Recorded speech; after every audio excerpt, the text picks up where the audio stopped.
त्याच्या पलीकडे जाऊन काहीतरी कन्सेप्ट असू शकते की जी मुलांना उपयोगात असेल. आता मी या ठिकाणी घेतलेला जो बॉक्स ज्यामध्ये मी प्रयोगशाळा बसवलेली आहे तो इयत्ता 6वीसाठी केलेला आहे. असं पण प्रत्येक वर्गाचे मी बनवलेलं आहे जे प्रत्येक शाळेमध्ये प्रत्येक स्कूलमध्ये हे असं बनवू शकतात. आता इयत्ता 6वीसाठी आहे. हां 6वीसाठी आहे. आता यामध्ये आपल्या 6वीमध्ये जे 16 चॅप्टर्स आहेत 16 चॅप्टर्समध्ये मी तेथील जे आपले वार्षिक प्रयोग नियोजन असते त्या नियोजनामध्ये 10 जे प्रयोग घेतले जातात त्याचे कार्ड्स पण तयार केलेले आहेत. ज्यावेळी मुलांच्याकडे जाईल आपण त्यावेळी ज्यावेळी मुलांना कार्ड्स दाखवले जातील.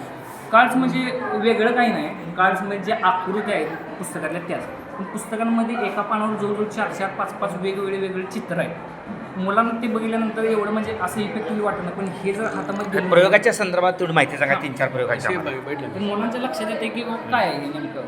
तर त्यातून ते आता पहिला जो प्रयोग आहे त्यात मातीचे थर, प्रयोगशाळेसाठी मी एक मॉडेल बनवलेलं आहे. मुलांना सांगितलेलं आहे, मुलांनी त्यांच्या पद्धतीने त्यांनी तयार करून टाकलं. सर आम्ही पण बाटलीमध्ये ते मातीचे थर आम्ही तयार केलेले आहे.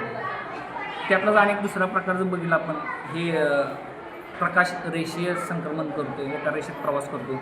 हे आपल्या प्रयोगशाळेचं जो वर्षानुवर्ष चालणारं मॉडेल आहे. मुलांना सांगितलं पुट्ट्याचं सुद्धा आपण तयार करू शकतो. मुलांसुद्धा त्यांच्या पद्धतीने त्यांनी तयार करून वर्किंग नाही काय केलं. हां वर्किंग होऊ शकते ती आहे असं ठेवा केले ना केले.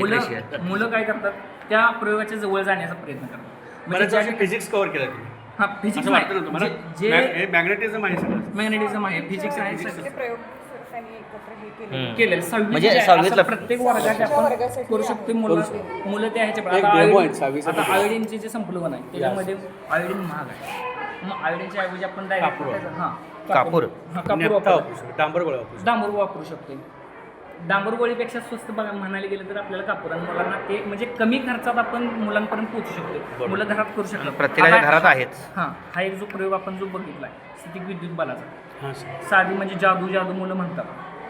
पट्टी असते, सिंपल कागद आपल्याला सगळं उपलब्ध होतो. केसाव घासायचं. हां म्हणजे आता सध्या बघितलं तर इथं कुठलाही चार्ज नाही तर मग चिकटत नाही.